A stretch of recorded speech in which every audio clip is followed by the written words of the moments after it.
Lo que es real es racional. Lo que es racional es real. Georg Wilhelm Friedrich Hegel. Prefacio a Principios Fundamentales de la Filosofía del Derecho.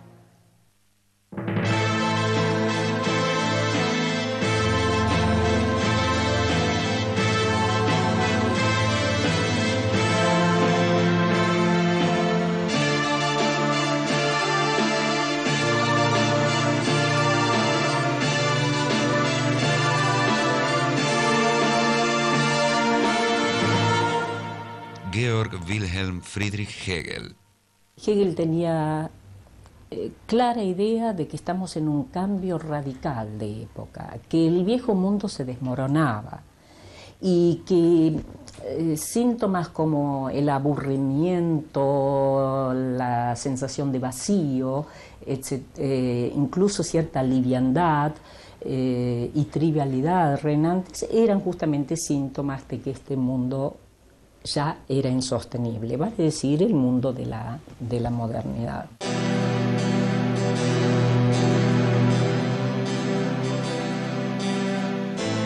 Hay un antes y un después de Hegel, y si se lo sigue discutiendo, es porque nos sigue desafiando y definiendo. En vida, Hegel publicó 4 libros. En 1807, La fenomenología del espíritu. En 1812 a 1816, fue publicando los diversos libros de la ciencia de la lógica. En 1817 la primera edición de la Enciclopedia de Ciencias Filosóficas y en 1821 los Principios de Filosofía del Derecho. Son los libros que él publicó. Luego hay una cantidad de cursos que se publicaron póstumamente, sus alumnos lo hicieron, reuniendo los apuntes de clase, etc. Y son obras también muy importantes. Están fundamentalmente las lecciones de estética, donde, bueno, establece aquella noción de que el arte ya está muerto. Están las lecciones de filosofía de la historia universal, donde habla de la astucia de la razón, y las lecciones de historia de la filosofía, que quizás es una de las primeras historias de la filosofía filosóficas. Se lo ha criticado mucho a Hegel, se lo ha considerado como un reaccionario, porque bueno, él defendía una monarquía constitucional, que para la época era bastante avanzado el asunto. El hecho de que haya habido una derecha y una izquierda hegeliana es clarísimo que en el pensamiento de él había tanto este elemento dialéctico de conservar la verdad del camino transitado como de revolucionarla en función de otras verdades nuevas y superiores.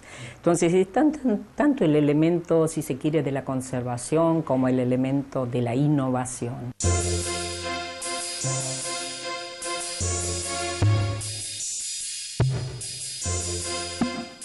Georg Wilhelm Friedrich Hegel nació en Stuttgart, una ciudad al sur de Alemania que pertenecía al Imperio Prusiano en 1770. Su padre era funcionario fiscal del ducado. A los 18 años, el joven Hegel se inscribió en la Universidad de Tubinga para cursar la carrera de teología.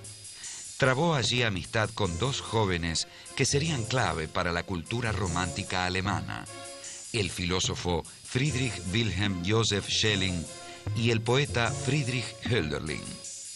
Los 3 amigos compartieron habitaciones, estudios e ideales.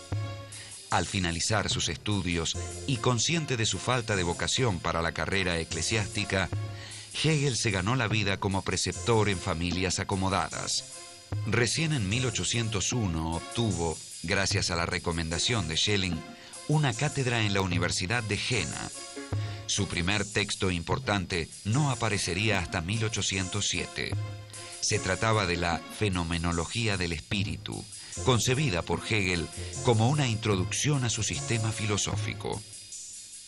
La fenomenología del espíritu va a ir estudiando las diversas figuras de la conciencia, desde la conciencia sensible hasta el saber absoluto, o sea, el saber del absoluto que se sabe a sí mismo.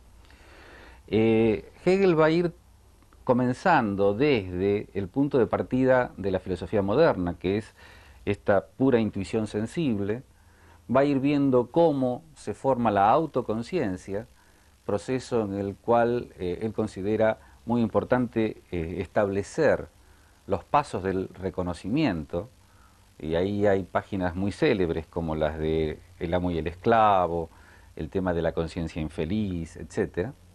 Y llegar finalmente a el modo en que la conciencia está más allá de sí.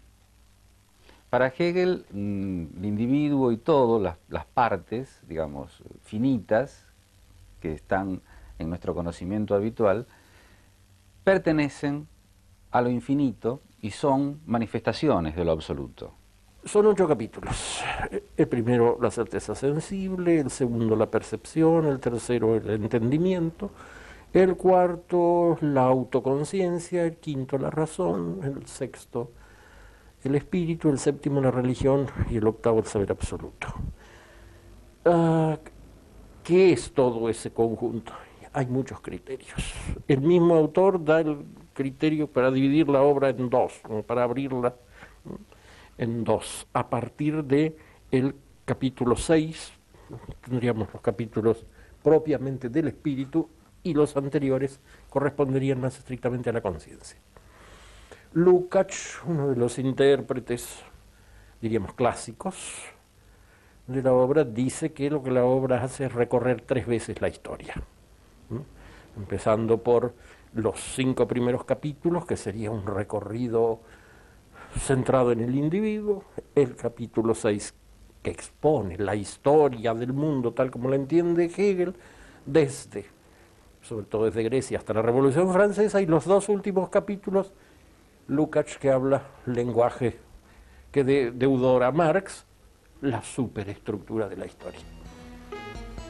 La fenomenología del espíritu dibuja las figuras de la conciencia, desde la mera conciencia sensible, pasando por la autoconciencia, hasta llegar al saber absoluto, o sea, a la conciencia de que en el propio pensamiento el absoluto se piensa a sí mismo. Somos, por así decirlo, las neuronas de Dios. Toda afirmación, como todo fenómeno, se encuentra inmerso en un contexto de referencias, de relaciones, y no hay nada fijo. Él recurre en algún momento a la imagen de el resultado. Puede uno decir tal cosa es resultado, un fenómeno histórico es resultado de otro, pero él señala que el resultado sin el proceso que lleva a eso es como el cadáver. Es simplemente lo que queda muerto una vez que se acabó el proceso de gestación.